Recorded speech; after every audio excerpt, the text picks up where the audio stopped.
Hello friends, എല്ലാവർക്കും Mallu Kannada food and ചാനലിലേക്ക് സ്വാഗതം. ഇത് നമുക്ക് സിമ്പിളായിട്ടുള്ളൊരു ചപ്പാത്തിയും പിന്നെ എഗ് റോസ്റ്റിൻ്റെ റെസിപ്പിയാണ്. ഇപ്പോൾ നോർമൽ ചപ്പാത്തി ഉണ്ടാക്കി മടുത്ത് അതുകൊണ്ട് കുറച്ച് ക്യാരറ്റ് ക്രിയേറ്റ് ചെയ്തിട്ട് ചപ്പാത്തി ഉണ്ടാക്കി എഗ് റോസ്റ്റ് ഉണ്ടാക്കി നോക്കാം. കമോൺ, വീഡിയോയിലോട്ട് പോവാം. 1 കിലോ ഗോതമ്പ് മാവ് എടുത്തിട്ടുണ്ട്. ആവശ്യത്തിനുള്ള ഉപ്പ് അതിനകത്തിടുക. പിന്നെ ഒരു ചെറിയ ക്യാരറ്റ് ക്രിയേറ്റ് ചെയ്ത് അതിൻ്റെ കൂടെ ഒന്ന് നല്ലോണം രീതിയിൽ മിക്സ് ആക്കിയിട്ട് ചെറിയ ചൂടുള്ള വെള്ളം ആവശ്യത്തിന് നമുക്ക് അതിനകത്തിട്ട് കുഴയ്ക്കാം. അപ്പോൾ ക്യാരറ്റെല്ലാം മിക്സായി വന്നു. അപ്പോൾ ചെറിയ ചൂടുള്ള വെള്ളം നമ്മൾ ഇതിൻ്റെ കൂടെ കുഴച്ചെടുക്കുകയാണ്. അപ്പോൾ നല്ല രീതിക്ക് എല്ലാ ഭാഗത്തേക്കും മിക്സായി കിട്ടുന്ന രീതിയിൽ എടുക്കാം. അപ്പോൾ ചെറിയ ചൂടുള്ള വെള്ളം ഇട്ട് കുഴയ്ക്കുമ്പോൾ ചപ്പാത്തി സോഫ്റ്റായിട്ട് കിട്ടും. അപ്പോൾ അത് നിങ്ങളൊന്ന് വീട്ടിൽ ട്രൈ ചെയ്ത് നോക്കുക.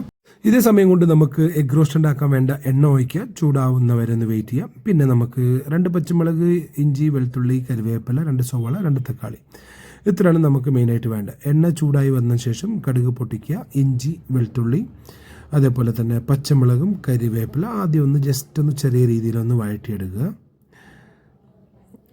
കറിവേപ്പില അതിനകത്ത് ആഡ് ചെയ്തിട്ട് ഒരു മിനിറ്റ് ഒന്ന് വെയിറ്റ് ചെയ്യുക. ഓക്കെ, ഇത് ഇത്രയും വഴണ്ട് വരുമ്പോൾ നമുക്ക് ബാക്കിയുള്ള സവോള അതിനകത്ത് ആഡ് ചെയ്യണം. അപ്പോൾ നമ്മൾ നേരത്തെ മാറ്റി വെച്ച ഒരു സവോളയാണ് കേട്ടോ, 2 സവോളയല്ല, ഒരു വലിയ സവോള നമ്മൾ ഇതിനകത്ത് ഇട്ടു. അപ്പോൾ നിങ്ങൾ ആവശ്യത്തിനനുസരിച്ച് നോക്കിയിടാം. അപ്പോൾ ഞാൻ 3 മുട്ടയ്ക്കുള്ളതാണ്. 3 മുട്ട ഓൾറെഡി പുഴുങ്ങി വെച്ചിട്ടുണ്ട്. അപ്പോൾ അതിന് വേണ്ട സവോള ഒരു സവോളയാണ് ഇതിനകത്ത് ആഡ് ചെയ്തിട്ടുള്ളത്. അപ്പോൾ നല്ല രീതിയിൽ വഴണ്ട് വന്നു. അതിനുശേഷം നമുക്ക് വേണ്ടത് കുറച്ച് മുളക് പൊടി, കുറച്ച് മസാലപ്പൊടി, മല്ലിപ്പൊടി, പിന്നെ മഞ്ഞൾപ്പൊടി, ഇത്രയും ഐറ്റംസാണ് വേണ്ടത്.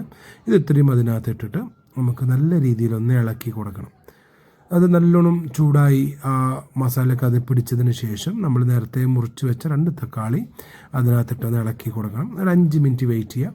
ഈ സ്റ്റേജിൽ നമുക്ക് കുറച്ച് വെള്ളം ഒഴിച്ചു കൊടുക്കുക, ഒരു ചെറിയൊരു ഗ്രേവിക്ക് വേണ്ടിയിട്ട്. അപ്പോൾ നിങ്ങൾക്ക് അധികം ചാറായിട്ട് വേണമെന്നുണ്ടെങ്കിൽ കുറച്ചധികം വെള്ളം ഒഴിച്ചോളൂ. അപ്പോൾ നമുക്ക് ചെറിയൊരു സെമി ഗ്രേവി ആയതുകൊണ്ട് കുറച്ച് വെള്ളം ഒഴിച്ചു. രുചിക്കനുസരിച്ച് ഉപ്പിടുക.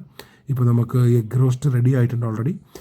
നേരത്തെ പുഴുങ്ങി മാറ്റി വെച്ച മുട്ട നമ്മൾ ഒന്ന് വരഞ്ഞിട്ട് അതിനകത്തിട്ടൊന്ന് മിക്സാക്കി കൊടുക്കുക. അപ്പോൾ നമ്മുടെ എഗ് റോസ്റ്റ് സിമ്പിളായിട്ട് റെഡി ആയിട്ടുണ്ട്.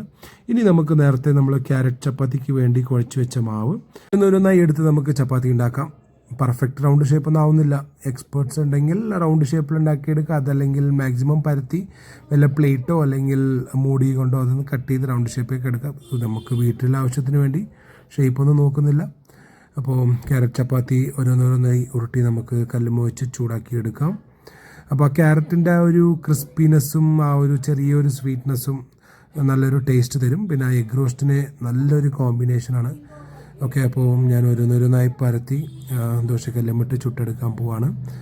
അപ്പോൾ നിങ്ങൾ പെർഫെക്റ്റായിട്ട് റൗണ്ടായിട്ട് ഉണ്ടാക്കാൻ എക്സ്പീരിയൻസ് ഉള്ള ആൾക്കാരുണ്ടെങ്കിൽ റൗണ്ടായിട്ട് ഉണ്ടാക്കുക.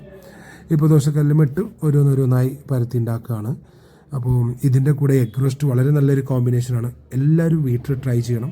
വീഡിയോ ഇഷ്ടപ്പെട്ടാൽ ലൈക്ക് ചെയ്യുക, ഷെയർ ചെയ്യുക, സബ്സ്ക്രൈബ് ചെയ്യുക. അതേപോലെ തന്നെ എന്തെങ്കിലും ഫുഡ് റെസിപ്പി റിക്വസ്റ്റ് ഉണ്ടെങ്കിൽ അറിയിക്കുക. തീർച്ചയായിട്ടും ഞങ്ങൾ ചെയ്യുന്നതായിരിക്കും.